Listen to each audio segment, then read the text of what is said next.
వాల్మీకము నుండి శ్రీ వెంకటేశ్వరుడు ఆవిర్భవించాడు అన్న మాటకు అర్థం, ఆయన వాల్మీకమునందు ప్రవేశించి బ్రహ్మగారు ధేనువుగా వచ్చి ఆ పాలని విడిచిపెడుతున్నటువంటి సందర్భంలో అక్కడ ఉన్నటువంటి గోపాల బాలుడు విసిరినటువంటి ఆ గొడ్డలి దెబ్బ గోవుకి తగలకూడదు అని కలియుగంలో గోవుని రక్షించవలసినటువంటి అవసరాన్ని నొక్కి చెప్తూ ఆయన ఉత్తర క్షణం ఆ వాల్మీకము నుండి బయటికి వచ్చి ఆ కుఠారము యొక్క దెబ్బ తాను స్వీకరించి గోవుని ఎంత జాగ్రత్తగా రక్షించవలసి ఉంటుందో లోకానికి నిరూపణం చేస్తూ బయటికి వచ్చినటువంటి అవతారం వెంకటేశ్వర అవతారం. ఆనాటి నుండి ఈనాటి వరకు స్వామివారి దర్శనం సుప్రభాతం అవగానే చేసుకునేటటువంటి అదృష్టాన్ని పొందినటువంటి వారు సన్నిధి గొల్ల అని ఆయన వంశంలో వచ్చినటువంటి వారే ఇప్పటికీ దర్శనం చేస్తూ ఉంటారు అని మీతో మనవి చేశాను. వెంకటేశ్వర అవతారం రావడానికి ప్రధానమైన కారణమేమి అన్నదాన్ని నేను మొదటి రోజు ప్రసంగం నుంచి మీతో మనవి చేస్తున్నాను. కేవల కారుణ్యమే.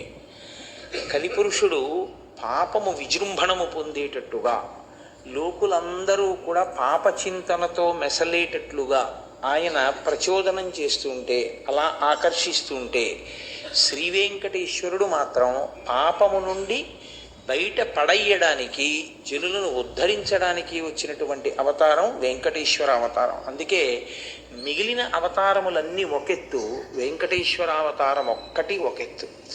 అంతటి కారుణ్యమూర్తి. అందుకే తిరుమల వైకుంఠమనగ గైసేసిన మీ సలలిత కరుణాహృదయము కలనైనను మరువరాదు కంజదలాక్ష అంటారు. సాక్షాత్తుగా తిరుమలనే శ్రీవైకుంఠంగా మార్చుకుని అక్కడికి వచ్చి నిలబడినటువంటి ఆ స్వామి యొక్క కారుణ్యాన్ని కలలో కూడా మరిచిపోవడం కుదరదు. అంతటి అనుగ్రహ ప్రదాత. వెంకటాచల క్షేత్రం గురించి చెప్తూ పెద్దలు ఒక మాట అంటారు. స్కంద పురాణంలో ఈ విషయం గురించి ప్రస్తావన ఉంది. వెంకటేశ్వరునికి సంబంధించి 8 రకములుగా సేవించిన వారు ఎవ్వరైనా సరే విష్ణువునందు సాయుధ్యమును పొందుతారు, అంటే మోక్షమును పొందుతారు. అది వెంకటేశ్వర స్వామి వారిని ప్రత్యక్షముగా పూజించగలగడం. అంటే ఆయనని ఒక మూర్తిలోకి ఆవాహన చేసి, అది ఫోటో అన్న భావనతో, అది ఒక మూర్తి అన్న భావనతో కాకుండా ఈయనే శ్రీ వెంకటేశ్వరుడు అన్న భావనతో సేవించగలుగుట. రెండవది ఆయనను స్మరించుచుండుట. వెంకటేశ్వరుని గురించినటువంటి స్మరణ. అందుకే స్మరణాత్ ఇష్టవర్షిణం. ఆ క్షేత్రం గురించి కానీ ఆయన గురించి కానీ స్మరణ చేసినంత మాత్రం చేత కోర్కెలు ఈడేరుతాయి. కాబట్టి స్మరించుట. 3, ఏ పని చేస్తున్నా ఇది వెంకటేశ్వర స్వామి వారి కార్యం అనుకుని చేస్తూ ఉండడం. అలా అనుకుని చేసేటప్పుడు ధర్మ వ్యతిరేకమైన కార్యం చెయ్యడానికి అసలు మీ మనసు మిమ్మల్ని అనుమతించదుగా. కాబట్టి ఏ కార్యం చేస్తున్నా ఇది వెంకటేశ్వర స్వామి వారి కార్యాన్ని నేను చేస్తున్నానన్న భావనతో చెయ్యడం. 4, వెంకటేశ్వర స్వామి వారి యందు నిరతిశయ ప్రీతి కలిగినటువంటి పరమభక్తులైన వారితో కూడి ఉండడం, అటువంటి వారి పట్ల ప్రేమ కలిగి వారితో ప్రవర్తించడం. 5, వెంకటేశ్వర సంబంధమైనటువంటి విశేషములను పరమ భక్తి కలిగినటువంటి వారి నోటి గుండా ప్రవచనం జరుగుతున్నప్పుడు, లేదా వారు పలుకుతున్నప్పుడు, అటువంటి భక్తులైన వారు మీతో ఏకాంతమునందు సంభాషించవచ్చు, అన్ని వేళలా ప్రవచనమే అక్కర్లేదు. అటువంటి మాటలను విని చాలా సంతోషాన్ని పొందగలిగినటువంటి స్థితిని పొంది ఉండుట. కాబట్టి అక్కడికి 5. 6వది వెంకటేశ్వరునితో సాన్నిహిత్యము, లేదా వెంకటేశ్వరుని నిరంతరము మనసులో పెట్టుకుని ఉండేటటువంటి వారెవరో అటువంటి వారికి మీరు ఉపకారము చేయగలిగిన స్థితి ఎందు నిలబడుట. అంటే ఆయనకి మీ వలన ఉపకారము కావాలని కోరుకున్నవాడు కాడు, కానీ మీరు ఇది మనం చేస్తే బాగుంటుంది అని మీ వలన ఒక్క చిన్న ఉపకారం ఆయన పొందాడు అనుకోండి, శ్రీ వెంకటేశ్వరుడు ఎంతో ప్రీతి పొందుతాడు అని స్కంద పురాణం నిరూపణం చేస్తోంది. అలాగే వెంకటాచల క్షేత్రమును దర్శనము చేయుట. ఈ భూమండలంలో మీరు ఎక్కడ నించునైనా సరే, ఎన్ని వేల యోజనముల దూరములో ఉన్నా సరే, వెంకటాచల క్షేత్రం ఎటువైపుకుందో అటువైపుకి తిరిగి స్మరణ చేసి ఒక్కసారి నమస్కారము చేయుట. వీటి వలన ఎంతటి పాపరాశి దగ్ధమవుతుంది, అంత తేలికగా దగ్ధం చెయ్యొచ్చా అంటే ఈశ్వరుడు దాని గురించి ప్రస్తావన చేస్తూ స్కందంలో ఒక విషయాన్ని చాలా గొప్పగా విపులీకరిస్తారు. కృతయుగంలో కొన్ని సంవత్సరాల పాటు చేసినటువంటి పుణ్యం త్రేతాయుగంలో అంతకన్నా తక్కువ వ్యవధిలో ఒక మాసంలో చేస్తే ఇస్తారు. ఒక మాసంలో చేసినటువంటి పుణ్యం ఒక రోజులో చేస్తే ఇస్తారు ద్వాపర యుగంలో. ఒక రోజులో ద్వాపర యుగంలో చేసిన పుణ్యం ఒక్క క్షణం పాటు వెంకటాచల క్షేత్రము వంటి క్షేత్రమును స్మరణ చేస్తే ఇస్తారు కలియుగంలో. ఎందుచేత అంటే క్షేత్రము యొక్క వైభవం అటువంటిది. ఆ క్షేత్రము ప్రకాశించినది, అక్కడ ఉన్నటువంటి ఆ ఈశ్వర స్వరూపము ప్రకాశించినది కూడా నేనింత పండితుణ్ణి, నాకిన్ని తెలుసు, నేనిన్ని చదువుకున్నాను, నాకింత గొప్పతనం ఉందని, నేను ఇది చెయ్యగలనన్న భావన ఎవరికి ఉన్నదో వారికి తప్ప, నేనేమి చెయ్యగలనన్న భావన ఉన్నవాడికి, లేదా అసలు ఇది చెయ్యనన్న మాట కాకుండా కేవలం వెంకటేశ్వర స్వామి వారిని ఒక కుటుంబ సభ్యుల్లా ప్రేమించిన వారెవరున్నారో, అంత సంతోషంగా ఆయన పట్ల అనురక్తితో ఉన్నవారెవరున్నారో వారి పట్ల ఆయన ప్రసన్నుడయ్యాడు. అసలు నిజానికి వెంకటేశ్వర స్వామి వారు ఈ భూమండలం మీద అవతరించినప్పటి నుంచి వాల్మీకము నుండి ఆయన వ్యక్తమై వెంకటాచల పర్వతము మీద తిరిగినప్పుడు ఆదివరాహమూర్తిగా అదే విష్ణు తేజస్సు వెంకటాచల పర్వతం మీద ఉన్నప్పుడు మొట్టమొదట దర్శనమైంది ఎవరికో తెలుసండి? ఆయన ఎవరి చేత్తో తీసుకొచ్చి పెట్టిన పదార్థములను రోజు తినేవారో తెలుసా? శ్రీదేవి భూదేవి సహితుడై చతుర్భుజుడైనటువంటి వెంకటేశ్వరుడిగా ఆయన తిన్నది ఒక బోయవాని చేతితో తిన్నారు. మీరు కావాలంటే స్కంద పురాణం పరిశీలనం చేయండి. వసువు అనబడేటటువంటి ఒక బోయవాడు ఒకానొకప్పుడు చామదుంపల పొలాన్ని సాగు చేస్తూ ఉండేవాడు. ఆయన చామదుంపలు వేసి ఆయన కుటీరం ఓ చెట్టు కింద ఉండేది, అంతే, ఓ చిన్న పందిరిలో ఉండేవాడు ఆయన. ఆయనకి భార్య, కుమారులు. ఆయన రోజు కాసి ఆ చెట్టుకే, మీరు ఇప్పుడంటే ఈ అలవాటు తప్పిపోయింది, పూర్వం కొయ్యతో చేసినటువంటి వెంకటేశ్వర స్వామి మూర్తులు చాలా ఎక్కువగా ఉండేవి. ఈ సంతలనగా లేకపోతే ఆ ఉత్సవాలు జరిగేటటువంటి దేవాలయ ప్రదేశాలలో ఎక్కడైనా దారుతో నిర్మాణము చేయబడిన వెంకటేశ్వర మూర్తులు ఉండేవి.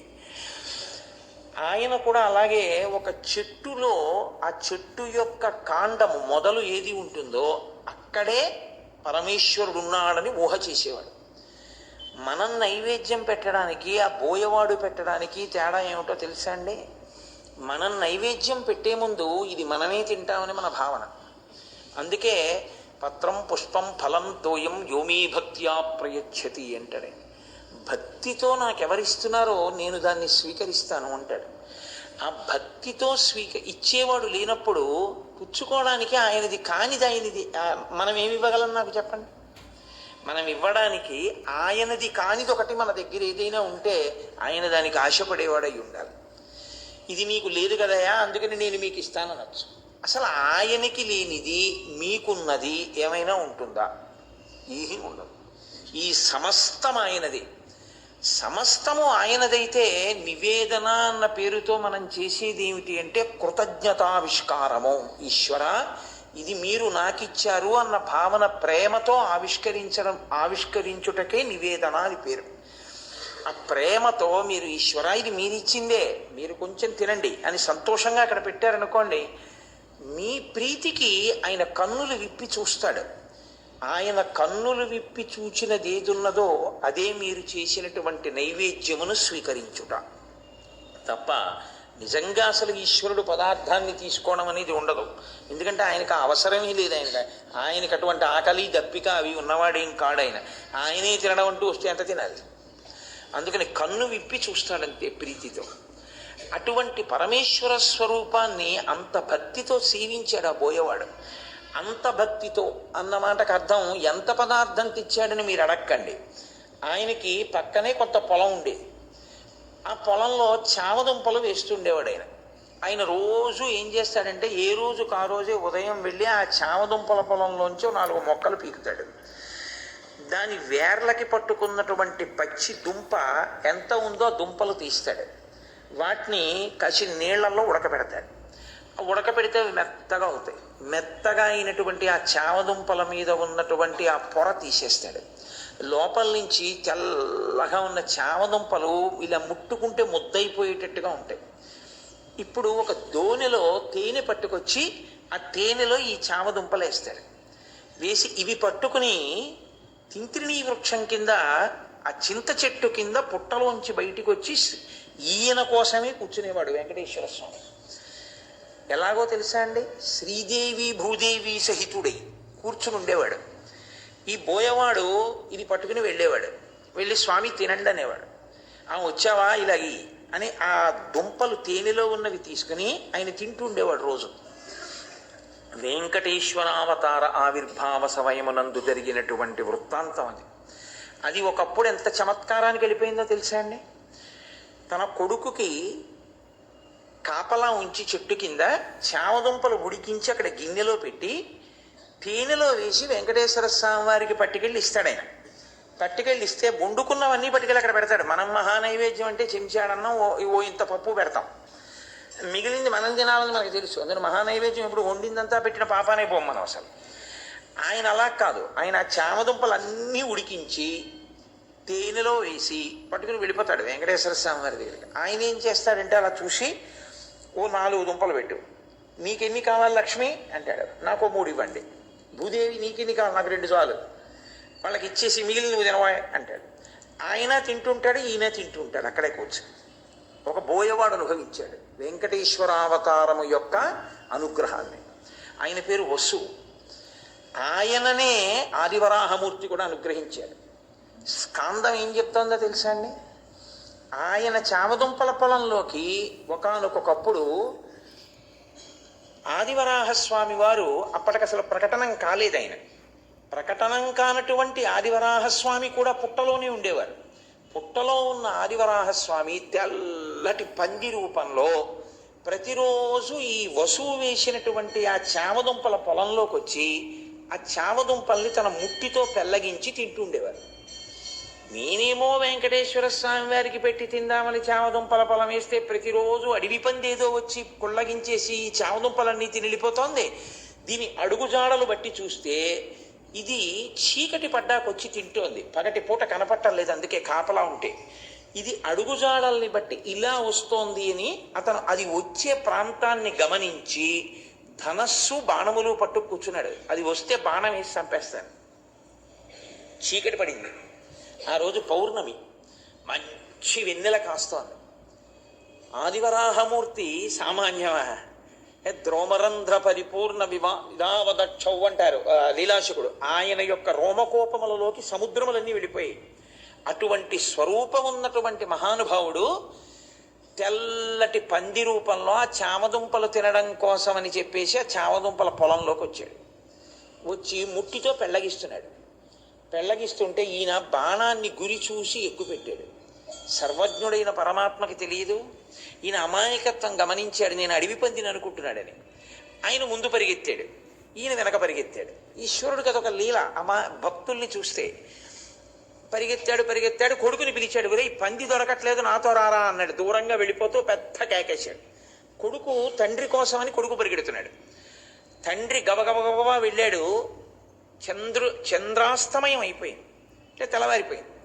ఈ పంది ఇప్పుడు ఎక్కడ మనమైతే స్వామి పుష్కరిణి తీరంలో ఆదివరాహస్వామి దేవాలయ దర్శనం చేస్తున్నామో అక్కడ పుట్టలోకి వెళ్ళిపోయింది ఆ పంది. వెళ్ళిపోగానే అతనికి ఎక్కడ లేని కోపం వచ్చింది. చామదుంపల పొలం అంతా కుళ్ళగించింది కాకుండా ఇది పుట్టలో దూరింది అని అతను ఆ వాల్మీకాన్ని ఛేదించి ఆ పుట్ట తవ్వాడు. పుట్ట తవ్వేటప్పటికి లోపల స్వామివారి యొక్క శరీరము లీలామాత్రంగా కనపడింది. అంతే. ఆ తేజస్సు చూడలేక అతను మూర్ఛపోయాడు. కొడుకు పరిగెత్తుకుంటూ వచ్చి తండ్రిని చేరాడు. చేరి, అరే ఇదేమిటి ఇలా పడిపోయాడు నాన్న అని చెప్పి కదుపుతున్నాడు.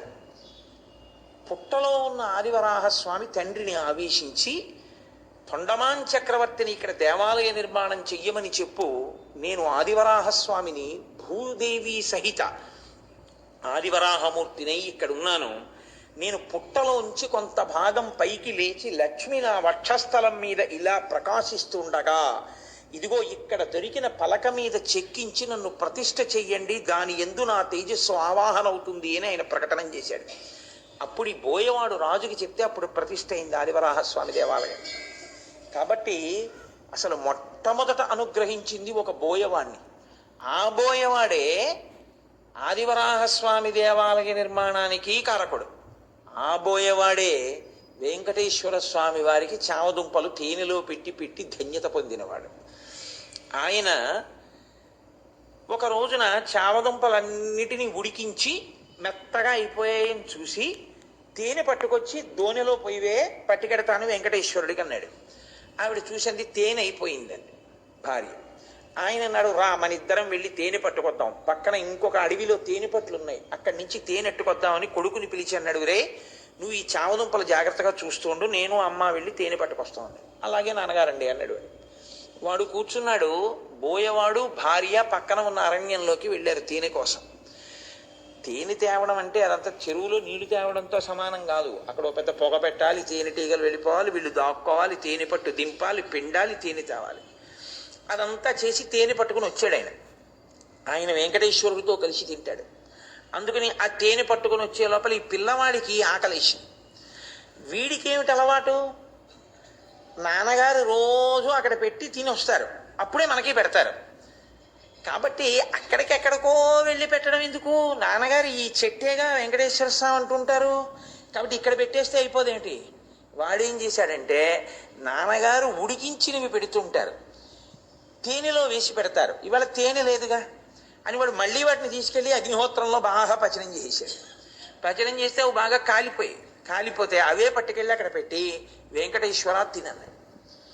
ఈ పిల్లవాడు నమ్మాడు, ఉన్నాడు అక్కడ ఈశ్వరుడని, తినేశాడు చెట్టు రూపంలో ఈశ్వరుడు. తినేస్తే తండ్రి వచ్చాడు, వీడు మిగిలినవి తినేశాడు. స్వామికి పెడితే తినేచ్చుగా, తినేశాడు వాడు. తండ్రి వచ్చాడు, ఏవిరా చామదుంపలు అన్నాడు. నాన్నగారండి ఈ చెట్టులోనేగా స్వామి ఉన్నారన్నారు, మీరు రమ్మన్నాను, ఆకలేసేస్తోంది స్వామి, ఉండలేను నాన్నగారు వచ్చే వరకు, నేను తినాలంటే మీకు పెడితే కానీ తినద్దంటారు కదా నాన్నగారు, మీరు వస్తే నా స్వామి మీరు తినేద్దరు కానీ నేను తినేస్తాను, రండి స్వామి అని అడిగాను. వచ్చారు, పెట్టాను, తినేశారు. తేనె లేదు కాబట్టి తేనె లేని దానికి పచ్చివి పెడితే బాగుండదని మళ్ళీ అగ్నిహోత్రంలో పడేశాను, బాగా కాలిపోయాయి, అవి పెట్టాను, ఆయన తినేశారు, నేను తినేశాను. తండ్రికి ఎక్కడ లేని కోపం వచ్చింది. చెట్టుకు పెట్టావా, తిన్నాడా వెంకటేశ్వరుడు, ఆయన అమాయకత్వం ఆయింది. ఎంత పనిచేశావురా అని ఆ చేతిలో కత్తి ఒకటి పట్టుకుని వెళ్ళాడు ఆయన. ఆ కోపంలో ఒళ్ళు తెలియకుండా ఆ కత్తెత్తి పిల్లాన్ని కొట్టబోయాడు. చెట్టు రూపంలో ఉన్నాడు వెంకటేశ్వరుడిని నమ్మినటువంటి పిల్లవాడి యొక్క నమ్మకాన్ని రుజువు చేస్తూ ఇలా ఎత్తిన చేతిని చెట్టు రూపంలో ఉన్న వెంకటేశ్వరుడు పట్టుకున్నాడు. ఎవరు పట్టుకున్నారు చెయ్యని వెనక్కి తిరిగి చూశాడు. చతుర్భుజుడైనటువంటి స్వామి పట్టుకున్నారు అతని చేతిని. ఆయన చూసి కాళ్ళ మీద పడిపోలేదు, స్తోత్రాలు చేయలేదు. స్వామి మీకు పెట్టకుండా తినేశాడు అని కొడదాం అనుకున్నాను అన్నాడు. ఆయన నడవడం ఒక పెట్టి తిన్నాడు. నువ్వు కూడా తిను స్వామి, నువ్వు తిన్నాక తినడం మాకు అలవాటు, నువ్వు తింటే మేము తింటామన్నాడు. నేను తినేశాను, తిన్నాకే వాడు తిన్నాడు, వాడిని ఎందుకు చెనకతావు, అందుకే నేను ఇక్కడే ఉన్నాను. నేను ఎక్కడో ఉంటాను అనుకోకు, నమ్మిన వాడి కోసం ప్రతి చోట ఉంటాను, వాడెక్కడుంటే అక్కడ ఉంటాను. వాణ్ణి పొదివి పట్టి తల్లి బిడ్డన్ని కాపాడినట్టు కాపాడుతూ ఉంటాను. అది నా ధర్మం, అది నా కర్తవ్యం. కాబట్టి నేను ఈ రకంగా నీ బిడ్డకి దర్శనమిచ్చానన్నాడు. రాజుగారికి తీసుకెళ్లి వెంకటేశ్వర స్వామి వారు శ్రీదేవి భూదేవి సహితుడై ఉండగా పరిచయం చేశాడండి ఆ బోయేవాడు. స్వామి ఈయనకి తెలియదండి పాపం, మిమ్మల్ని వెతుక్కుంటున్నారు, నేనే చెప్పాను ఇక్కడికి రమ్మని అని పరిచయం చేసి చామదుంపలు ఉడికినవి స్వామికి పెట్టా ప్రసాదం రాజుగారికి పెట్టించాడు అతను. మీరు వెంకటేశ్వర స్వామి వారి యొక్క వృత్తాంతాన్ని చాలా జాగ్రత్తగా పరిశీలిస్తే ఆయన బాగా అనుగ్రహించింది ఎవరినో తెలుసా అండి? మాకిన్ని తెలుసు, మాకన్నీ తెలుసు, మాకిన్ని విషయాలు చదువుకున్నాం, మాకిన్ని మంత్రాలు వచ్చనో, లేకపోతే మాకింత ఐశ్వర్యం ఉందనో, నేను ఇంత గొప్పవాడిననో అన్నవాడి ఎవ్వడికీ ఆయన చిక్కలేదు. వటుర్వాగీహి వా ఇతిరపి జటీ వా తదితరో నరో వా యక్కశ్చిత్ భవతు భవ కింతేన భవతి. ఇదీయం మృత్పద్మం యది భవదీనం పశుపతే తదీయస్తం శంభో భవసి భవభారంచ వహసి అంటారు శంకరాచార్యుల వారు. నువ్వు బ్రహ్మచారివా, గృహస్థువా, వానప్రస్థువా, సన్యాసివా, ఎవడకు కావాలి? నువ్వు నీ మనసు ఈశ్వరుడి దగ్గర పెట్టావా చెప్పు, ఈశ్వరుడు నీ కొరకు నీ వెంట పరిగెడతాడంటారు. అలా ఆ బోయవాణ్ణి అనుగ్రహించాడు మహానుభావుడు.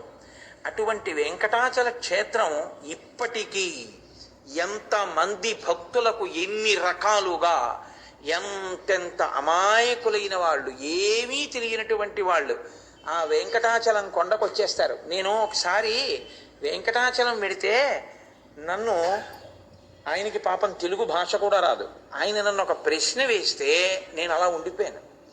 ఆయన నన్ను అడిగాడు, అసలు ఈ గుడికి లోపలికి ఎట్నుంచి వెళ్ళాలని అడిగాడు ఆయన. నాకు కనపడుతున్నది ద్వారం ఇదొకటే గుడికి, లోకంలో ఎక్కడైనా ద్వారం ఎక్కడుందో అందులోంచే పెడతారు, వీళ్ళేమో వెళ్ళనివ్వరు, ఇట్నుంచి పంపట్లేదు, అసలు ఎట్నుంచి రావాలి? ఈ పక్క నుంచి నేను చూస్తే లోపలికి వెడుతున్న వాళ్ళు ఎట్నుంచి వస్తున్నారో చూద్దాం అంటే ఇలా పెడితే అదొక చోటుకి వెళ్ళేటప్పటికి ఇలా మేడెక్కింది, మేడెక్క వెళ్ళిపోయింది, అందులోకి ఎట్నుంచి వెళ్ళాలండి అని అడిగాడు నన్ను. నేను నిజంగా తెల్లబోయానండి. మీరు ఎప్పటి నుంచి ప్రయత్నం చేస్తున్నారని అడిగాను నేను. అడిగితే ఆయన నాతో చెప్పిన విషయం ఏమిటో తెలుసా? నిన్న పొద్దున్న వచ్చానండి, నిన్న పొద్దుటి నుంచి ఇలా తిరుగుతూనే ఉన్నాను, లోపలికి ఎట్నుంచి వెళ్ళాలో నాకు తెలియలేదండి అన్నాడు ఆయన. ఆయన ఎక్కడో అస్సాం దగ్గర నుంచో ఎక్కడి నుంచో వచ్చాడు. ఆయన అక్కడది ఇక్కడది చేర్చి చెప్పిన ఇంగ్లీష్ ముక్కల్ని బట్టి నేను అర్థం చేసుకున్నాను. మళ్ళీ అతనికి అర్థమయ్యేటట్టు చెప్పి ఆ వైకుంఠం క్యూ కాంప్లెక్స్ అని ఉంటుంది, అందులోకి వెడితే నువ్వు అదంతా తిరిగి తిరిగి తిరిగి తిరిగి తిరిగి తిరిగి వస్తావు.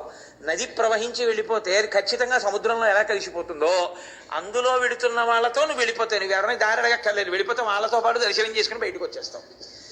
అన్ని దేవాలయాల రాజద్వారాలు లోపలికి వెళ్ళేవైతే తిరుమల వెంకటేశ్వర స్వామి వారి రాజద్వారం బయటికి వచ్చేదిగా కనపడుతుంది.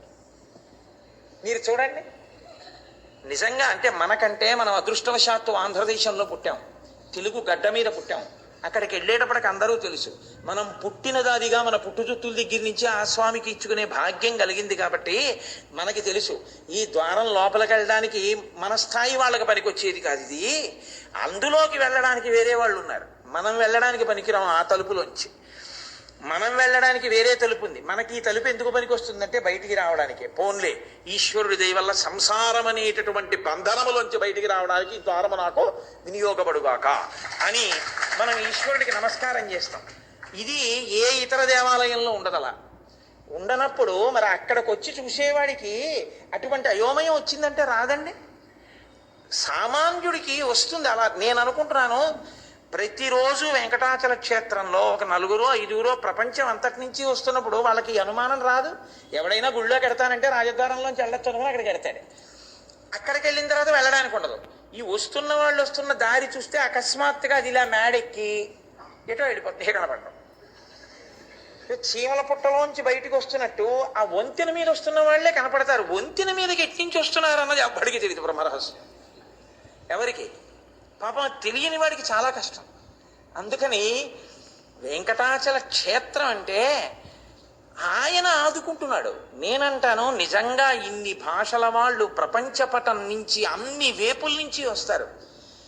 ఆ గుడిలోకి వెళ్ళాలంటే శౌచప్రధానమైనటువంటి క్షేత్రం, స్నానం చేసి వెళ్ళాలి. అసలు గది ఎక్కడిస్తారో, గది ఎలా తీసుకోవాలి మనకంటే తెలుసండి. ఒక సామాన్యమైనటువంటి భక్తుడి గురించి మీరు ఆలోచించండి. ఏమీ తెలియని వాడు ఎక్కడి నుంచో బయలుదేరి వచ్చేసాడు అనుకోండి. ఏదో కంప్యూటర్ వచ్చినవాడు చదువుకున్నవాడి గురించి నేను మాట్లాడటం లేదు. కాకినాడ వెళ్ళి ఆ తిరుమల తిరుపతి దేవస్థానం కళ్యాణ మండపంలో రూమ్ తీసుకుని సిఆర్ఓ ఆఫీస్కి వెళ్ళి మళ్ళీ అక్కడ ఏ రామ్ బగీజా ఇచ్చారా, వరాహస్వామి గెస్ట్ హౌస్ 1 ఇచ్చారా చూసుకుని మళ్ళీ అక్కడ రిసెప్షన్లో పేరు రాసి మీ ఐడెంటిటీ చూపించి డిపాజిట్ కట్టి రూమ్ తాళాలు తీసుకుని మళ్ళీ అది ఫస్ట్ ఫ్లోరో సెకండ్ ఫ్లోరో ఎక్కి మళ్ళీ ఆ బీగాలు ఇచ్చేవాడిని వెతుక్కుని ఆ తాళాలు ఇచ్చేవాడు గుర్తుపట్టుకు తిరుగుతుంటాడు ఎక్కడో, ఆయన్ని తెచ్చుకుని ఆ తాళం చెవి పట్టుకుని మీరు అప్పుడు తాళం తీసుకుని లోపలికి వెళ్ళేటటువంటి ప్రక్రియ మొట్టమొదటిసారి వెంకటాచల క్షేత్రానికి ఎక్కడి నుంచో వచ్చినటువంటి వాడికి అంత తేలిక కాదు. ఆయన నిజంగా తనకిచ్చిన రూమ్కి చేరుకునే వాళ్ళకి ఆ రూమ్ ఎక్స్టెండ్ చేయించుకునే టైం వచ్చేస్తుంది. ఇంకా ఆయన గుళ్ళోకి ఎప్పుడు ఎడతాడు, తలనీలాలు ఎప్పుడు ఇస్తాడు. కాబట్టి అయినా కూడా అంతమంది అంత తృప్తితో వస్తున్నారు అంటే అక్కడ ప్రచ్ఛన్నంగా కనపడకుండా ఉండి వచ్చిన వాళ్ళందరూ తృప్తి పడేటట్టు వెళ్ళేటట్టు చేస్తున్నవాడు వెంకటేశ్వరుడే. ఆయనే చేస్తున్నాడు. ఆయన అలా అనుగ్రహించి ఉండకపోతే నిజంగా ఆ క్షేత్రానికి వెళ్ళి దర్శనం చేసుకోవడం అంత సామాన్యమైన విషయం అండి. ఇవాళ ఒక ఏమీ చదువురానివాడు ఎక్కడి నుంచో వస్తే అంత తేలిక కాదు.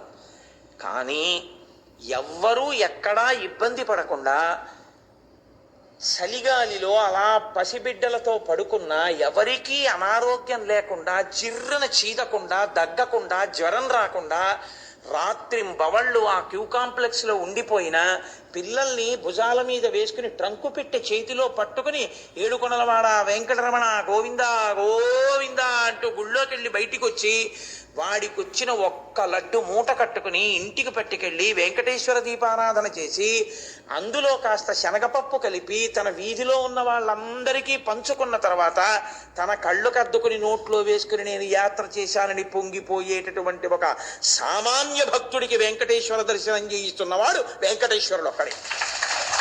ఆయనే చేయిస్తున్నాడు. నిజానికి చదువుకున్నవాడు ఇంకోడు వెళుతున్నాడేమో, అసలు పాపం ఏమీ తెలియని వాళ్ళకు ఉపకారం చేస్తున్నవాడు అక్కడ ఆయన ఒక్కడే. ఆయన వల్లనే జరుగుతోంది. వాతావరణానికి అక్కడ ఉండే పరిస్థితికి నిజంగా తీసుకెళ్లిన చంటి పిల్లల్ని తలనీలాలు ఇవ్వడానికి తీసుకెడతారు. ఈశ్వరుడు ఉన్నాడు అనడానికి ఇంకింతకన్నా నిదర్శనం ఏం కావాలి? వానలో, ఎండలో, గాలిలో ఒక్కొక్కసారి మేఘాలు కూడా దిగిపోతుంటాయి ఆ కొండ మీదకి. అటువంటి వాతావరణంలో ఎముకలు కొరికేసేటటువంటి చలిలో ఏమీ ఉండదు. పాప మెట్లెక్కేటటువంటి షెడ్లలో ఒక మూలకి తెచ్చుకున్న బ్యాగ్ తల కింద పెట్టుకుని నిద్రపోతుంటారు. ప్యాసింజర్ ఎక్కడానికి డబ్బు తప్ప ఇంకోటి ఉండదు వాళ్ళ దగ్గర. ముడుపు కట్టి తెచ్చుకున్న డబ్బులు ఆ హుండీలో వేసేస్తారు తప్ప ప్రాణం పోయినా అందులోంచి రూపాయి తీరు. అంత భక్తితో వచ్చి సేవిస్తున్న వాళ్ళకి ఇవాల్టికి దర్శనమై తృప్తిగా వస్తున్నారంటే వెంకటేశ్వరుడు ఉన్నాడనడానికి మీకు ఇంతకన్నా నిదర్శనం ఏం కావాలి? నేనంటాను, ఆనంద నిలయంలో వెతక్కండి వెంకటేశ్వరుడి కోసం. వెంకటాచల క్షేత్రంలో ఉన్న సామాన్యుడు తృప్తితో వెళ్ళిపోతున్నటువంటి ఆనందంలో మీకు వెంకటేశ్వరుడు కనపడతాడు. అక్కడున్నాడు. అందుకే స్వామి నటించుచుండు ఈ శైలమందు అన్నారు. ఆ పర్వతం అంతటి మీద ఆయన నర్తిస్తూ ఉంటాడు. ఆ పర్వతమేమి నమ్ముకున్నటువంటి వాడి ప్రతి ఇంటిలో, ప్రతి వాడి గుండెలో, వాడి ముందు, వాడి వెనక, వాడి పక్కన స్వామి నిలబడి ఉంటారు. ఆనాటి నుండి ఈనాటి వరకు వెంకటేశ్వరానుగ్రహము అన్న మాటకు అర్థం ఏమీ నాకు తెలియదు స్వామి అని చెప్పినటువంటి వాడిని ఆయన అనుగ్రహిస్తాడు. నాకు ఇది తెలుసు అనుకున్నవాడినో, నేను ఇంత గొప్పవాడిని అనుకున్నవాడినో ఆయన అనుగ్రహించవలసిన అవసరమే లేదు. ఎందుకో తెలుసా అండి? ఈ లక్షణం ఆయనకి ప్రధానంగా ఎక్కడదంటే, ఆయన ఎప్పుడు చెప్పుకున్నా మీరెవరు అంటే ఆయన మనకి చేస్తున్న ఉపకారాన్ని బట్టి మనం ఆయన్ని వెంకటేశ్వరుడిని పిలిచాం. కానీ ఆయన చెప్పుకున్నది నేను కృష్ణుండని చెప్పుకున్నాడు. జనకో వసుదేవశ్చ దేవకీ జననీ మమ. నాకు దేవకీదేవి తల్లి, నా తండ్రి వసుదేవుడు, నా అన్నగారు బలభద్రుడు, నా చెల్లెలు సుభద్ర భగినీ మమ. నా చెల్లెలు సుభద్ర. నేను కృష్ణుణ్ణి అని చెప్పుకున్నాడు. కృష్ణుణ్ణి అని చెప్పుకున్నందుకు ఆయన వెంకటాచల క్షేత్రాన్నంతటినీ మధురగా మార్చాడు. అసలు అందుకే వెంకటాచల పర్వతం ఎక్కే ముందు ఒక శ్లోకం చెప్పకుండా ఎక్కవద్దు అని చెప్తుంది స్కాంద పురాణం.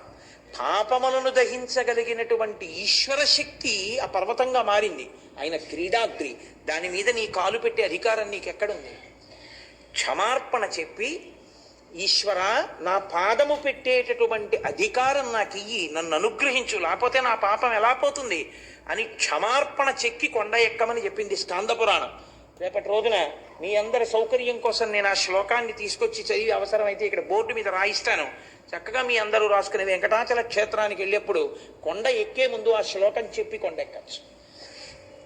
వెంకటేశ్వరుడు సామాన్యమైనటువంటి స్వామి కాదు. ఎంతో కాలం ఆయన మాట్లాడారు. వెంకటాచల క్షేత్రానికి ఉన్న గొప్పతనం ఏమిటో తెలుసా అండి? ఏకకాలమునందు విష్ణు స్వరూపం ఒక ప్రమిదలో రెండు జ్యోతులు వెలుగుతున్నట్టుగా ఒక్క విష్ణువు ఇద్దరుగా కదిలి ఇద్దరుగా ఉన్న ఒక విష్ణువు ఒకరితో ఒకరు మాట్లాడుకున్నారు. ఒకే విష్ణువు ఇద్దరుగా ఉండి మాట్లాడుకున్నారు. దేనికి మాట్లాడుకున్నారో తెలుసా? నేను మీతో మొదటి రోజు ఉపన్యాసం దగ్గర నుంచి మనవి చేస్తున్నా. రామచంద్రమూర్తి తన ప్రవర్తన చేత ధర్మాన్ని లోకానికి నిరూపణం చేస్తే, కృష్ణ పరమాత్మ భగవద్గీతని బోధ చేసి లోకానికి అనుసరణీయమైన మార్గాన్ని ప్రబోధం చేస్తే, వెంకటేశ్వర స్వామి వారు ప్రబోధము చేయలేదు. కానీ ఆయన ఆవిర్భావం కదలిక దగ్గర నుంచి ఈ లోకంలో మనం ఎలా మెసలుకోవాలో ఆయన నేర్పారు. లోకధర్మము దేశాచారము అని ఒకటి ఉంటుంది. కలియుగ లక్షణం అంటే ఎలా ఉంటుందో ఆయన నిరూపించారు. అందుకే ఆయన తింత్రిణీ వృక్షం కింద ఉన్నటువంటి పుట్టలో ఉండేవారు. ఆయన ఎప్పుడు తొండమాన్ చక్రవర్తితో కూడా చెప్పారు, తింత్రిణీ వృక్షం జోలికి వెళ్ళవద్దు, ఆ పక్కనున్నటువంటి సంపంగి చెట్టు జోలికి వెళ్ళవద్దు. ఎందుకో తెలుసా?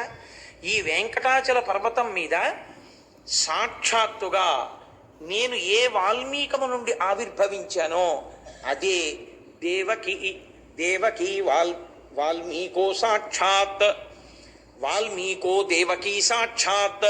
ఆ వాల్మీకము పుట్ట ఉన్నదే, నేను బయటికి వచ్చిన పుట్ట అదే దేవకీదేవి. తల్లి దేవకీదేవిని నేను ఆ పుట్టగా మార్చుకున్నాను. నా తండ్రి అయినటువంటి వసుదేవుడు ఉన్నాడే, ఆయనే వసుదేవోదతింత్రిణి. ఆ వసుదేవుడే ఆ నీడ తిరగనటువంటి చింత చెట్టు. ఇప్పుడు లేదు, ఆ చింత చెట్టే వసుదేవుడు. ఈ శేషశైలం అనేటటువంటి పర్వతం ఉందే, ఈ శేషశైలం అనేటటువంటి పర్వతమే నా అన్నగారైనటువంటి బలభద్రుడు. నేను యమునా నదితో బాగా సంబంధం ఉన్నవాడను. నా పుట్టుక దగ్గర నుంచి నా రాసక్రీడ వరకు యమునా నది ఒడ్డుని. ఆయన పుట్టగానే ఆయనే చెప్పి ఆయనని తల మీద పెట్టుకున్నటువంటి వసుదేవుడికి యమున దారి ఇచ్చింది. నాకు యమునతో అంత అనుబంధం. స్వామి పుష్కరిణియే యమున. ఇక్కడ తిరిగేటటువంటి క్రూర మృగాలతో సహా ప్రతి మృగాలన్నీ కూడా నాతో కలిసి ఆడుకున్న గోపాల బాలురు. ఈ కొండ మీద ఎగిరేటటువంటి పక్షులన్నీ నాతో కలిసి విహరించినటువంటి గోపకాంతలు. కాబట్టి ఇది మథుర. నేను ఇక్కడ కృష్ణ భగవానుడిగా తిరుగుతుంటాను.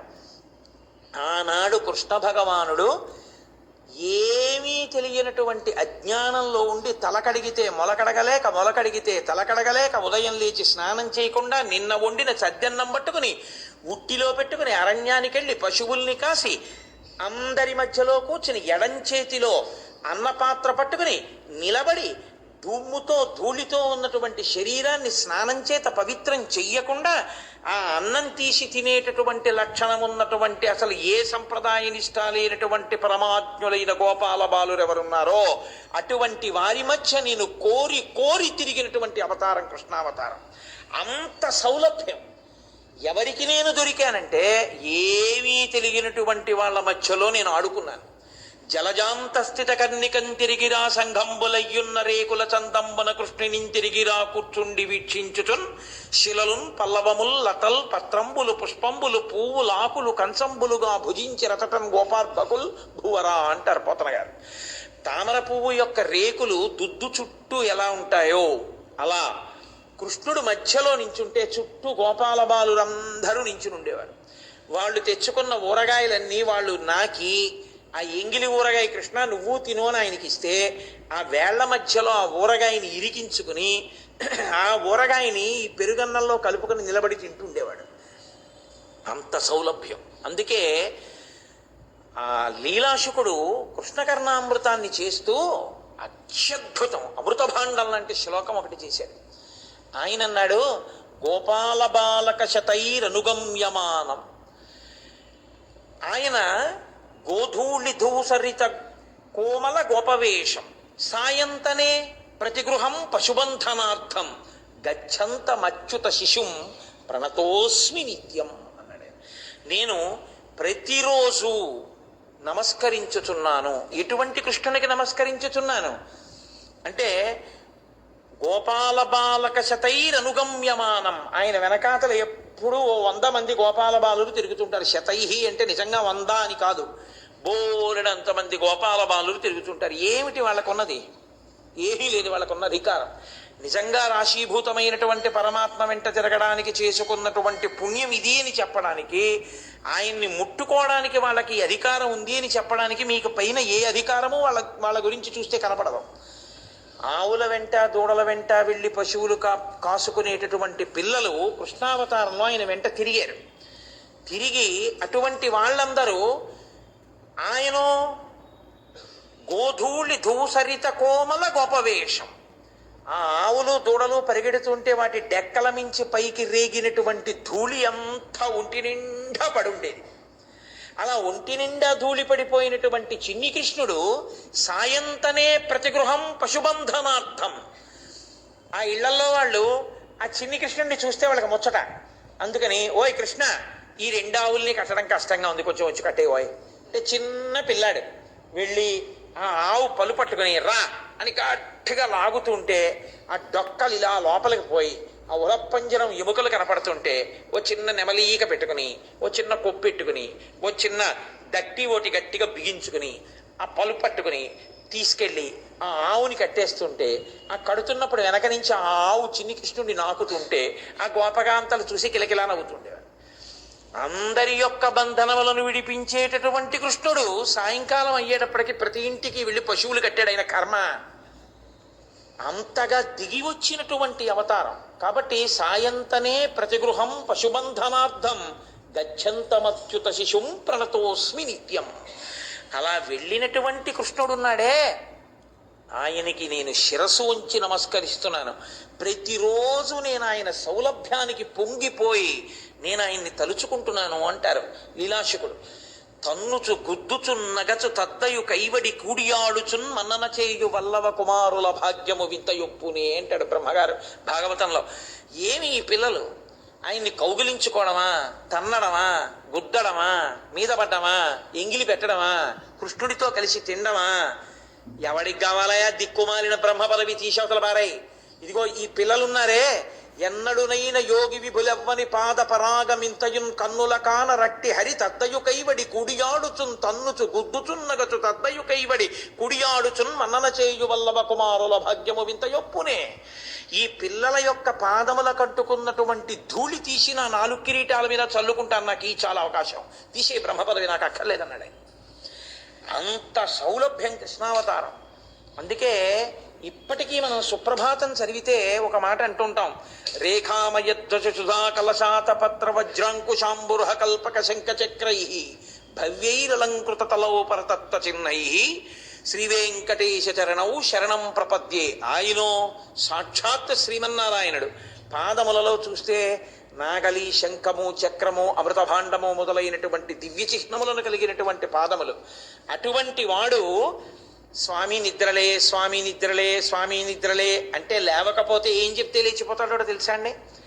యోషాగణేన వరదగ్ని విమధ్యమానే ఘోషాలయేషు దదిమంధన తీవ్ర ఘోషా రోషాత్కలిం విదదతే కకుభశ్చ కుంభా శ్రీవేంకటాచలపతే తవ సుప్రభాతం. ఈశ్వరా, మీకు వినపట్టలా? మీరు చిన్ని కృష్ణుడుగా నందవ్రజంలో తిరిగినప్పుడు గోపకాంతలందరూ కూడా పెరుగు కుండలు తీసుకొచ్చి అక్కడ పెట్టి గట్టిగా తోడుకున్న పెరుగులోకి కవ్వాన్ని దింపి ఆ తాడు కట్టి గాజులు గలగలలాడుతున్నటువంటి చేతులతో ఆ కవ్వాన్ని తిప్పుతున్నప్పుడు గట్టిగా పేరుకున్నటువంటి పెరుగులో తిరగలేక తిరుగుతున్నటువంటి కవ్వం చర్చస్ అని చప్పుడు చేస్తున్నప్పుడు పెరుగుకి కుండకి ఆ కవ్వానికి యుద్ధం వచ్చిందా అన్నట్టుగా లోపల దెబ్బలాడుకుంటున్నాయా అన్నట్టు వస్తున్న చప్పుళ్ళు నీకు వినబడలేదా ఓ వెంకటేశ్వర నిద్రలే అంటే ఆయన నిద్రలేస్తాడు. కాబట్టి ఆయన నేను కృష్ణుణ్ణి అని చెప్పుకున్నాడు. కృష్ణుణ్ణి అని చెప్పుకున్నటువంటి వెంకటేశ్వరుడు ఒకానొకప్పుడు ఆ వెంకటాచల పర్వతం మీద వెడుతుంటే ఆదివరాహస్వామి తన కింకరులందరినీ వెంట పెట్టుకుని ఆయన వచ్చారు. ఆయనకి ఈయన ఎదురుపడ్డారు. ఎదురుపడితే ఎవరు వాళ్ళిద్దరూ ఆయన విష్ణుస్వరూపమే. ఒకే విష్ణుస్వరూపం 2గా కనబడింది. ఆ పరబ్రహ్మం శివకేశవులుగా కనబడితే నీకేమిటి అభ్యంతరం? ఒక విష్ణువే 2గా కనబడ్డాయే, పరబ్రహ్మము శివకేశవులుగా కనబడదు? ఏమిటి ఆశ్చర్యం అందులో? 2గా కనబడిన తత్వం ఒకటే నిరూపణం చేసింది వెంకటేశ్వరావతారం ఈ లోకానికి. నామరూపములను పట్టి భేదములను పాటించవద్దు, ఈశ్వర తత్వమును మీరు అవగాహన చేసుకోండి. అందుకే ఒక్క విష్ణువే, ఆదివరాహమూర్తిగా అదే విష్ణు స్వరూపమైన వెంకటేశ్వరుడికి ఎదురొచ్చాడు. ఎదురొస్తే వెంకటేశ్వర స్వామి వారు పక్కకి తప్పుకున్నారు.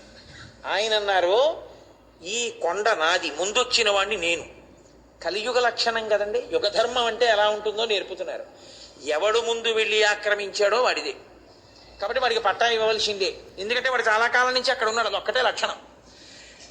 కలియుగంలో ధర్మం అలా ఉంటుంది. బహుశः ఆదివరాహమూర్తి నిరూపణం చేశారు, రాబోయే రోజులు ఇలాగే ఉంటాయి. కొనుక్కున్నది ఎవడైనా అక్కడ ఎవడో ఇల్లు కట్టేసి చాలా కాలం ఉంటే ఆ తర్వాత ఇక పట్టావాడికే వెళ్ళిపోతుందేమో కూడా. పరిస్థితి ఎన్ని చోట్ల ఇలాంటి గొడవలు నేను వెళ్ళలేదనుకుంటున్నారు, చాలా చోట్ల ఉన్నాయి. ఏం మీకు తెలియదా ఏమి? కాబట్టి వెంకటాచల పర్వతం మీదకి ముందొచ్చిన వాడిని నేను, ఈయనెవరు ఇక్కడ తిరుగుతున్నాడని అడిగారు. అంటే వెంకటేశ్వర స్వామి వారు ఆదివరాహస్వామికి ఎదురొచ్చి అన్నారు, కలియుగంలో ప్రజల్ని పాపం నుంచి ఉద్ధరించడం కోసమని నేనే, మీరు ఒక్కటైనటువంటి స్వరూపంలోంచి నేను ఇక్కడ ఆవిర్భవించాను. కాబట్టి కలియుగం అయిపోయేంత వరకు నేను ఇక్కడుండి భక్తులను ఉద్ధరించాలి. కాబట్టి నాకు ఏదైనా స్థలం ఇవ్వండి అన్నారు. అంటే ఆదివరాహమూర్తి ఏమన్నారో తెలుసా అండి, ఇది కలియుగం అయ్యా, అలా ఇవ్వండి అంటే ఇచ్చేయడం కుదరదు. స్థలం మౌల్యేన గృహ్యతాం, డబ్బిచ్చి కొనుక్కోండి అన్నారు. అంటే వెంకటేశ్వర స్వామి వారు అన్నారు, ఇద్దును, లక్ష్మి దగ్గర లేదు, కరవీరపురంలో. కాబట్టి ఏమిమ్మంటారు, ఎలా ఇమ్మంటారు? అందుకని నేను మీకు ఒక వరం ఇస్తాను, ఆ వరాన్నే ద్రవ్యంగా స్వీకరించండి. ప్రథమం దర్శనం చాస్యాత్ నైవేద్యం క్షీరసేచనం ఇదం వరం ద్రవ్యామి దదామి కరుణానిధే.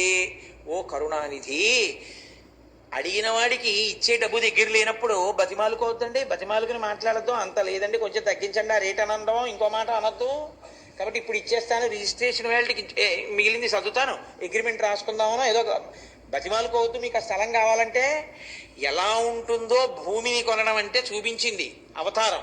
కాబట్టి ఆయన అన్నారు, ప్రథమం దర్శనం చాస్యాత్ నైవేద్యం క్షీరసేచనం. కలియుగంలో వెంకటేశ్వర స్వామి వారిని అందరూ నమ్ముకుని ఏడుకొండలవాడ వెంకటరమణ గోవిందా గోవిందా అంటూ నా చుట్టూ తిరిగినా మొట్టమొదట ఎవడు వస్తూనే నా దగ్గరికి దర్శనానికి వస్తాడో వాడు దర్శనం చేసుకున్నా చేసుకోని వాడిగానే లెక్కలో తీసుకుంటాడు. మొట్టమొదట మీ దర్శనం చేసి తర్వాత నా దగ్గరికి రావాలి. మీ దర్శనం చేయకుండా నా దగ్గరికి వస్తే వెంకటేశ్వర స్వామి వారి దగ్గర రిజిస్టర్ ఉంటుందా అంటారేమో, ఇలా ఉంటారు. ఆయన అన్నీ గమనిస్తుంటారు. ఇలా కళ్ళు తెరిచి చూసిన వాడు కాడు, చక్కగా ఇలా ఉండి అన్నీ తెలుసుకుంటుంటారు. ఆయన విప్పాడో తెరిచాడో కూడా తెలియనంత ఊర్ధపుండ్రాలు పెట్టుకుని ఉంటాడు. మీరు ఏం చేసి వచ్చారో ఆయన అన్నీ కనిపెట్టగలడు.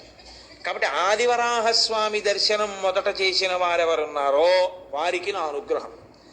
ఆదివరాహస్వామిని దర్శనం చేయకుండా నా దర్శనానికి వస్తే వాళ్ళు దర్శనం చేసినా చెయ్యని వారి కిందే నేను లెక్కలో వేస్తాను. కాబట్టి వెంకటాచలం వెడితే మొదట దర్శనం చేయవలసింది ఎవరిని? ఆదివరాహస్వామి దర్శనం చేయకుండా వెళ్ళకూడదు. కాబట్టి ప్రథమం దర్శనం చాస్యాత్ నైవేద్యం క్షీరసేచనం. మొట్టమొదటి నైవేద్యం మీకే జరుగుతుంది.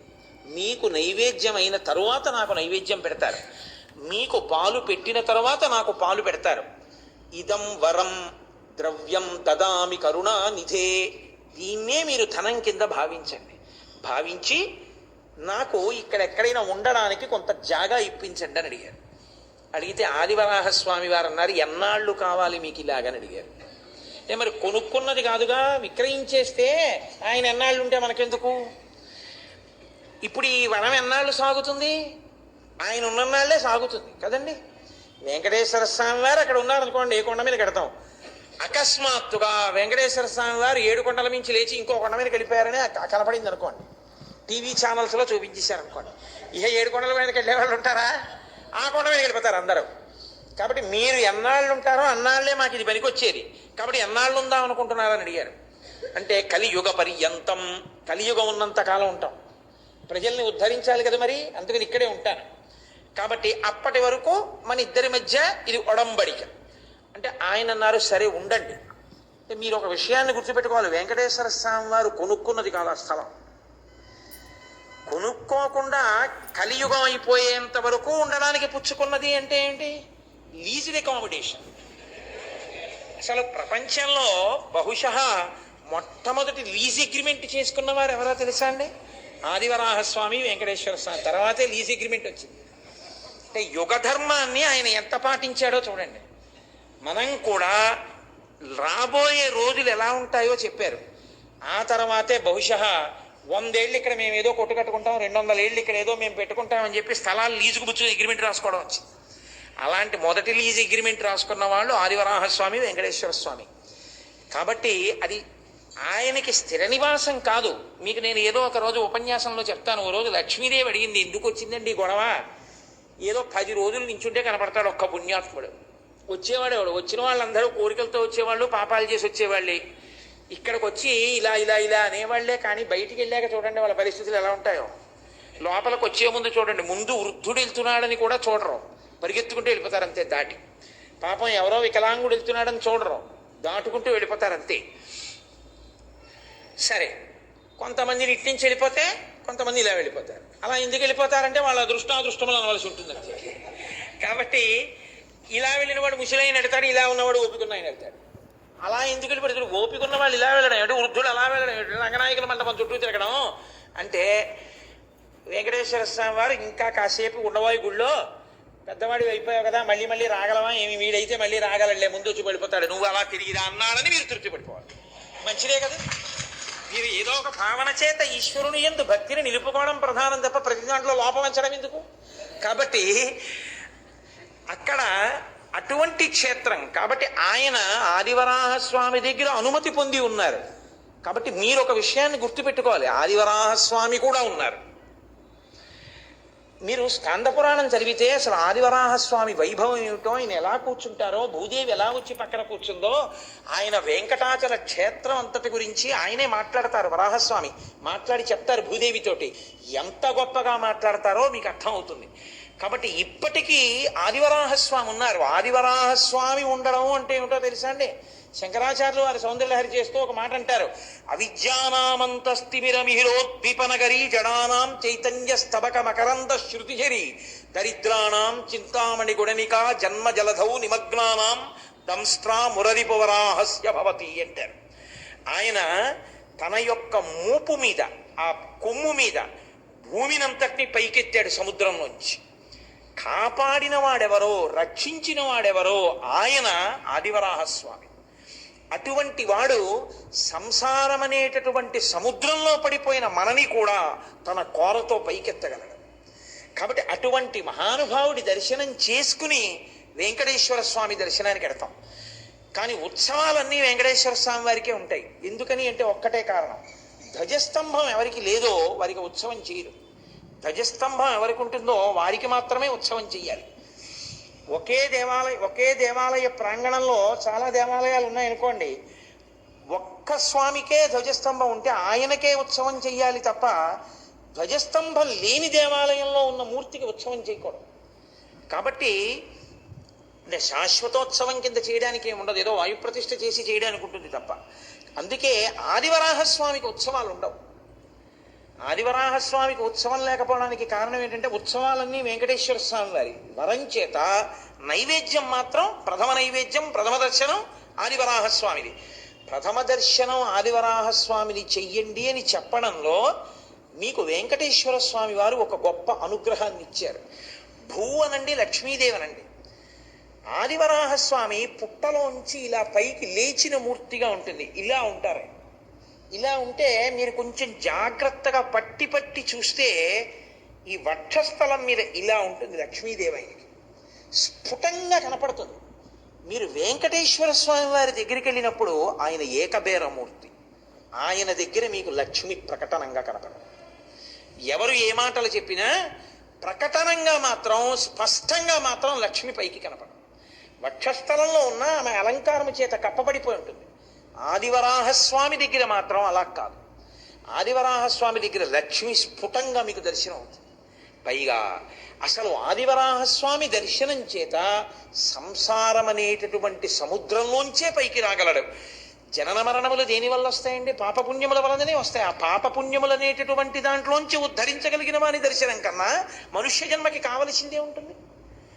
మీరు స్కాంద పురాణం కానీ వరాహ పురాణం కానీ ఎప్పుడైనా చదవడం తటస్థిస్తే, లేదా మహాభారతంలో అనుశాసనిక పర్వంలో చిట్ట చివరిలో పార్వతీదేవితో పరమేశ్వరుడు మాట్లాడతాడు. మాట్లాడినప్పుడు కానీ మీరు చూస్తే మనం చేస్తున్నటువంటివి కొన్ని కొన్ని మనకి తెలియకుండా చేసేస్తాం. ఆ చేసేటటువంటి పాపకర్మల యొక్క ఫలితములను చూస్తే అయ్య బాబోయ్ అనిపిస్తుంది. ఇన్ని పాపములను తొలగించగలిగినటువంటి శక్తినంతటినీ ఈశ్వరుడు ఎక్కడికి తీసుకెళ్ళి నిక్షిప్తం చేశాడో తెలుసా అండి? స్వామి పుష్కరిణి ఎందు పెట్టాడు. ఆ స్వామి పుష్కరిణి స్నానం అదృష్టహేతు. అసలు పుష్కరిణి స్నానం ఎవరు చేస్తారో వాడు పిశాచ జన్మ నుంచి కూడా విముక్తమయ్యారు. ఆ పుష్కరిణిలో ఎవరు స్నానం చేస్తారో వాళ్ళ సమస్త పాప రాశి దగ్ధమైపోతుంది. ఈశ్వర తేజస్సు అంతా పుష్కరిణిగా ఉంది అక్కడ. అక్కడ సాక్షాత్తుగా ఆదివరాహమూర్తి భూదేవితో మాట్లాడుతూ ఒక మాట చెప్తారు. ఇక్కడ స్వామి పుష్కరిణి, పాండవ తీర్థము, తుంగుర తీర్థము, నారద తీర్థము, కుమారధార, ఈ 5 అత్యద్భుతం. పాప వినాశనం ఆకాశగంగా సరే. ఇవి స్నానం చేసి తీరాలి. కానీ ఇవాళ మన ప్రారంధం ఏమైపోయిందంటే, అసలు పురాణాలలో వ్యాసుడు ఎక్కడ దేని గురించి ఏది చెప్పాడో ఆ విషయాలను వివరణ చేస్తూ మీరు ఈ అవకాశాల్ని ఈ కొండ మీద వినియోగించుకోండి అని పరిచయ వాక్యాలతో కూడినటువంటి విషయాలు ఎక్కడ కనపడవు. కనపడకపోవడం వల్ల భక్తులు ఏం చేస్తున్నారంటే 3 మాటలో 4 మాటలో వెంకటేశ్వర స్వామి వారి దర్శనానికే వెడుతుంటారు. వెళ్ళడంలో ఏమైపోతుందంటే కృతకంగా రష్ పెరిగిపోయి మహాలఘు, అతిలఘు, అతి మహాలఘు దర్శనాల కింద మారిపోతాం. అసలు నిజంగా కొండ మీద చెయ్యవలసినటువంటి ఇతర విషయాల్ని కూడా స్పృహలో పెట్టుకుంటే అసలు ఆ కొండ మీద చూడవలసినవి, ఆ కొండ మీద చెయ్యవలసిన స్నానం ఎన్ని అద్భుతాలున్నాయో.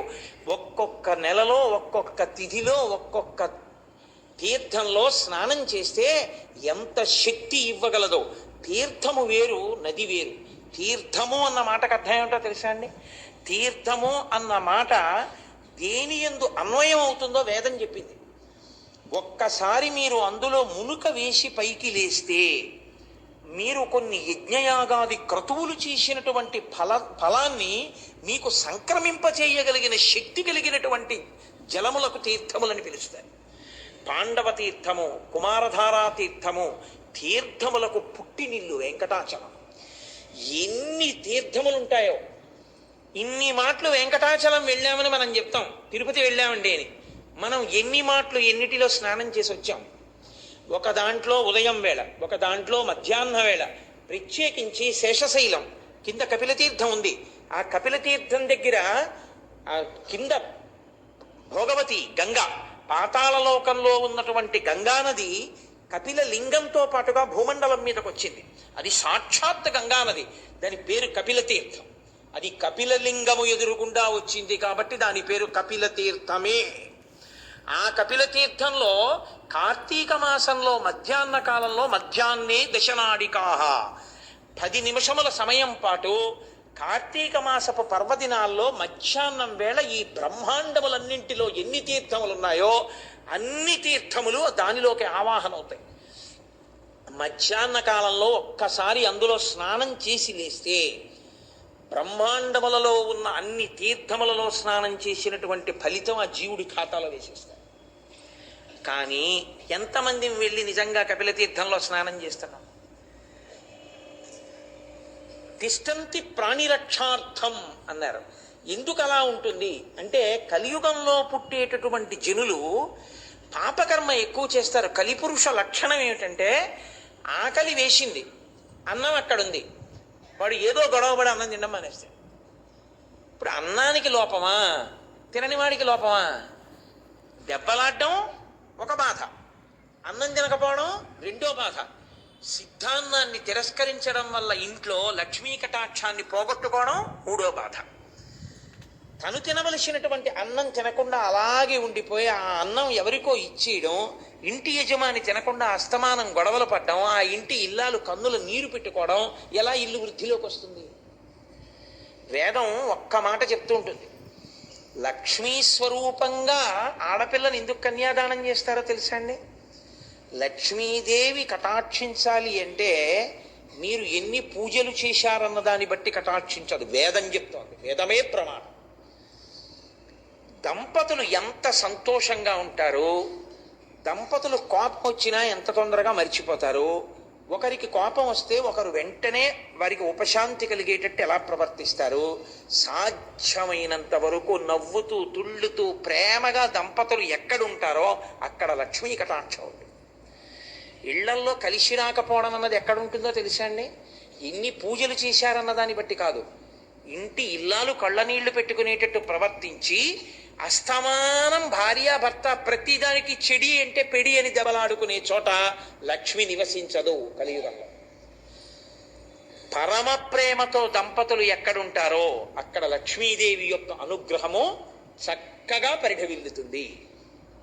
కాబట్టి కలిపురుష లక్షణం ఏమిటంటే ఏ కటాక్షము మీకు కలగాలో ఆ కటాక్షమును మీరు విస్మరించేటట్టుగా చేస్తాడు, మీరు దాన్ని పొందకుండా చేస్తాడు. అందుకే మీరు చూడండి, వైకుంఠం క్యూ కాంప్లెక్స్లో ఉన్న జనంలో ఎన్నో వంతు మంది స్వామి పుష్కరిణిలో స్నానం చేస్తూ మీకు కనపడతారు. మీరు మన్నించగలిగితే నేను మాట అంటాను, నిజంగా స్వామి పుష్కరిణిలో స్నానం చేసేవాళ్ళు ఎవరో తెలుసా? హాయిగా సౌకర్యవంతమైనటువంటి గీజర్ ఉన్న రూములు దొరకని వాళ్ళు అక్కడ స్నానం చేస్తారు. పాపం ఏమీ లేక మెట్ల మీద పడుకున్న వాళ్ళు ఉంటారే, వాళ్ళు చేస్తారు.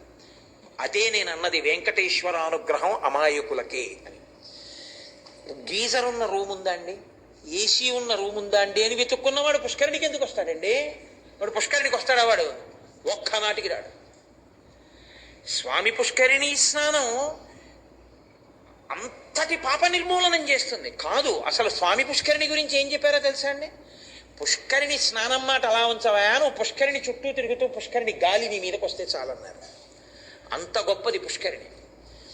అటువంటి పుష్కరిణి స్నానం, అటువంటి పాప వినాశన స్నానం, అటువంటి కుమారధారా స్నానం, అటువంటి తుంబురు తీర్థ స్నానం, అటువంటి ఆకాశగంగా స్నానం తిరుమల యాత్రలో అంతర్భాగం చేసుకున్న వాళ్ళం ఎంతమంది ఉంటున్నాం?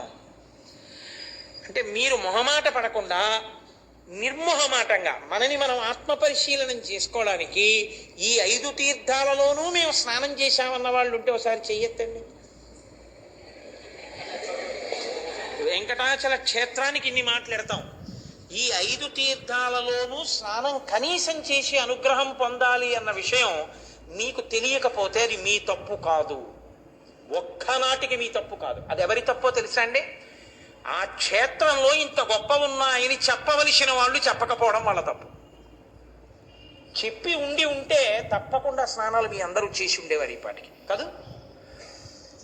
కనీసం వెళ్ళినప్పుడల్లా ఒక్క చోట స్నానం చేసి ఉండేవారు. మన దురదృష్టం ఏమైపోయిందంటే, అసలు పురాణం ఏం చెప్తోందో, అసలు ఆ క్షేత్ర వైభవం దేన్ని ప్రకాశింపచేస్తోందో దాన్ని అందించడంలో మనం విఫలమైపోతున్నాం. అందువల్లే కృతకంగా వెళ్ళిపోయి అందరూ ఎక్కడ నిలబడిపోతున్నారంటే ఆయన ముందే నిలబడిపోతున్నారు. ఆయన ఏం చేస్తున్నాడంటే, పోన్లేరా పాపం వీళ్ళకి తెలియక నా దగ్గరికే వస్తున్నారు, నా దర్శనమే వీళ్ళకి సమస్త తీర్థ స్నానాన్ని ఆయన అనుగ్రహించేస్తున్నాడు. ఆయన నిజానికి ఒక్క నా దగ్గరే నిలబడక్కర్లేదు, నువ్వు ఈ కొండ మీద ఎక్కడికి వెళ్ళినా నువ్వు అనుగ్రహింపబడతా ఉన్నాడు. అందుకే సాక్షాత్తుగా ఆదివరాహమూర్తి స్కాందంలో చెప్పారు, యమునా నదియే స్వామి పుష్కరిణిగా ఉన్నది. యమునకున్న లక్షణం ఏమిటో తెలుసా అండి? యమున సూర్యుని యొక్క కూతురు, యముడు సూర్యుని యొక్క కొడుకు.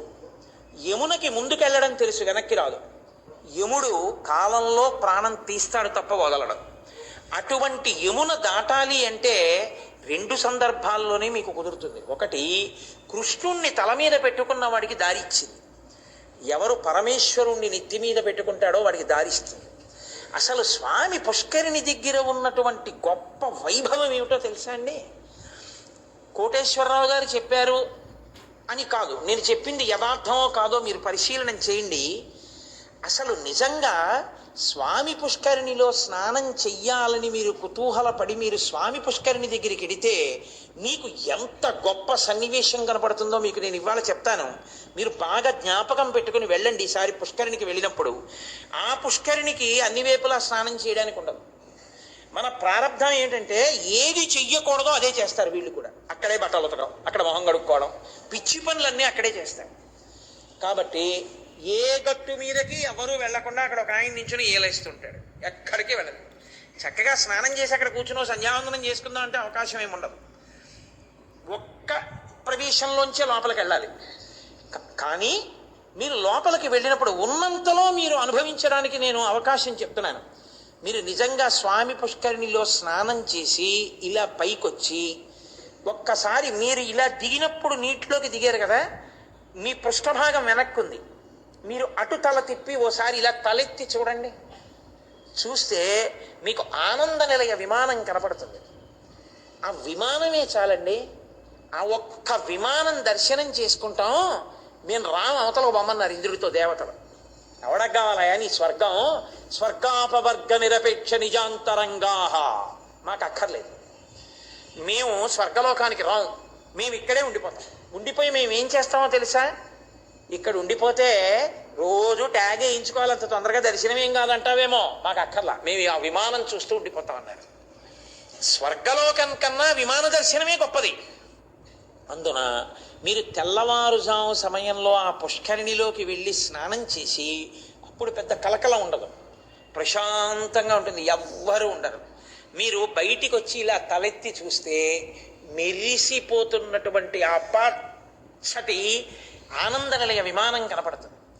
ఆ ఆకాశం, ఆ మేఘాలు, ఆ పచ్చటి ఆనంద నిలయ విమానం, ఆ ఫ్లడ్ లైట్ల కాంతి దాని మీద పడి దాంట్లోంచి పైకొస్తున్నటువంటి ఒక పసుపు వన్నె, మీరు దాన్ని చూసి ఇలా తల కిందకి దింపారనుకోండి, నమో వృక్షేభ్యో హరికేశాయోపవీతినే పుష్టానాం పతయే నమో నమో అన్నట్లుగా ఒక పెద్ద చెట్టు ఒకటి ఉంటుంది ఆ మూలకి. ఆ చెట్టుకి అరుగులు ఉంటాయి. బాగా తెల్లవారుజాము నడితే బహుశా మీరు ఆ అరుగు మీద కూర్చొని సంధ్యావందనం చేసుకోవచ్చు.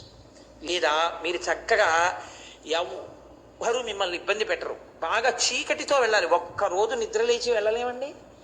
వెళ్ళి మీరు ఆ ఆనంద నిలయ విమానం చూస్తూ ఆ వెంకటేశ్వరుని యొక్క అనుగ్రహాన్ని స్మరణ చేస్తుంటే కన్నుల నీరు కారుతూ ఆ ఆనంద నిలయ గోపురాన్ని చూస్తూ మీరు పొంగిపోవచ్చు.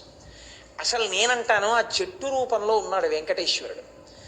మీరు ఆ చెట్టు దగ్గర నుంచి కొంచెం యువతలకు వస్తే పైన శంకర భగవత్పాదులు నలుగురు శిష్యులతో కూర్చుని ఉన్నటువంటి ఒక పెద్ద స్తూపం కనబడుతుంది. ఒరే, అక్కడ మీరు కానీ పక్కనున్న మెట్ల మించి పైకెక్కారనుకోండి, మీరు లోపలికి వెళ్ళడానికి అవకాశం ఉండదు, తలుపు వేసేసి ఉంటుంది. నలుగురు శిష్యులతో ఉంటారు శంకరాచార్యుల వారు. బహుశా ఎవరైనా ఇలా పుష్కరిణికి వచ్చి స్నానం చేసేవాళ్ళు ఉంటే జగద్గురువులు నిన్ను అనుగ్రహించడానికి సిద్ధంగా ఉన్నారని చెప్పడానికో ఏమో వెంకటేశ్వరుడు అక్కడ శంకర భగవత్పాదులు నుంచాడు. శంకర భగవత్పాదుల యొక్క పాదములు రెండూ కింద ఉంటాయి, ఆ పాదుకలు ఉంటాయి కింద, ఆ పిడితో సహా ఉంటాయి. మీరు చక్కగా తెల్లవారుజామున నిద్ర లేచి స్నానం చెయ్యగానే మొట్టమొదట జగద్గురువుల యొక్క పాదుకలకి మీ తల తాటించి, ఎందుకో తెలుసా అండి, జగద్గురు పాదుకలకి నమస్కారం చెయ్యాలంటే పైన చొక్కా బనీను ఉండకూడదు. మనం సహజ కవచ కుండలాలతో పుట్టినట్టు ఒక్కనాటికి విధియం. స్నానం చేసేటప్పుడు తీయాలిగా, స్నానం చేసేటప్పుడు తీసేసి ఓ పొడి బట్ట కట్టుకుని ఉంటాడు కాబట్టి అప్పుడు జగద్గురువుల పాదుకలకు నమస్కారం చెయ్యడానికి కావలసిన యోగ్యత తనంత తాను సిద్ధిస్తుంది. మీకు ఇంకొక గొప్ప రహస్యం ఏమిటో తెలుసా అండి, పుష్కరిణి దగ్గర మీరు శంకర భగవత్పాదుల యొక్క పాదుకలకి తల తాటించి నమస్కరించి సదాశివ సమారంభాం శంకరాచార్య మధ్యమాం అస్మదాచార్య పర్యంతాం వందే గురు పరంపరాం అని మీ గురువు గారిని కూడా అక్కడ స్మరించి నమస్కరించి మీరు నిలబడితే మీకు ఉత్తర క్షణంలో వెంకటేశ్వర అనుగ్రహం. నేను ఆనందం అనుభవించేది వెంకటాచలంలో, పుష్కరిణిలో తెల్లవారకట్ట అక్కడే. కాబట్టి మీరు అక్కడ లక్ష్మీదేవిని చూసి నమస్కారం చేయొచ్చు. మీరు ఇలా బయటికి వచ్చి అలా తిరగగానే మీ ప్రమేయం లేకుండా మీ కుడి భుజం వైపుకి ఆదివరాహస్వామి ఉండి తిరుగుతారు. కాబట్టి మీరు ప్రదక్షిణంగా తిరిగి వస్తారు ఆయనకి, తిరిగి వచ్చి ఆయన గుళ్ళో కడతారు. స్నానం చెయ్యగానే ఆదివరాహస్వామి దర్శనం అవుతుంది. ఇప్పుడు ఆ అవకాశం అంతగా లేదు. మీ అదృష్టం బాగుంటే మీరు కొంచెం ముందుకి నడిస్తే బుద్ధిర్ యశో బలం ధైర్యం నిర్భయత్వ మరోగత అజాడ్యం వాక్పటత్వం చ హనుమత్ స్మరణాత్ భవేత్. వ్యాసరాయ ప్రతిష్ఠితమైనటువంటి హనుమ యొక్క దేవాలయం మీకు ఆ పుష్కరిణికి ఒక మూల కనపడుతుంది. కనీసం బయట నుంచి నమస్కారం చేసినా చాలు కదండి. పుష్కరిణి దగ్గరికి వెళ్ళి మీరు స్నానం చెయ్యాలని సంకల్పం చేస్తే ఖచ్చితంగా మీకు వెంకటేశ్వర అనుగ్రహం పరిపూర్ణంగా కలిగినట్టే. స్వామి పుష్కరిణి స్నానాన్ని తప్పకుండా మనం వినియోగించుకోవాలి. ఈశ్వరుడు మన కొరకు ఏర్పాటు చేసినటువంటి గొప్ప వ్యవస్థ అది. ఉన్మాదులను కూడా ఘటికాచల మహాత్మ్యంలో తెనాలి రామకృష్ణకు వెంటాడు. ఆ స్వామి పుష్కరిణి స్నానం ఉన్మాదులకు కూడా ఉపశాంతినివ్వగలదు. అంత గొప్ప పుష్కరిణి ఆ పుష్కరిణి. కాబట్టి స్వామి పుష్కరిణి స్నానావకాశాన్ని తప్పకుండా మనం వినియోగించుకోవాలి. అటువంటి తీర్థములు ఎన్నున్నాయో.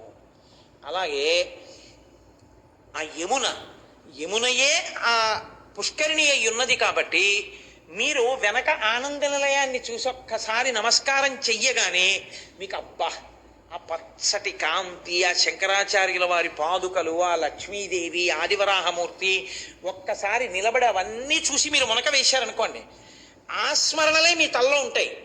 మీరు తలలో అది పెట్టుకుని యమునలో మునక వెయ్యగానే, అది యమున అని చెప్తున్నాడు కాబట్టి స్వామి, మునక వెయ్యగానే ఇక మళ్ళీ మీరు పుట్టవలసిన అవసరం లేకుండా కాలము మీకు దారిచ్చేస్తుంది.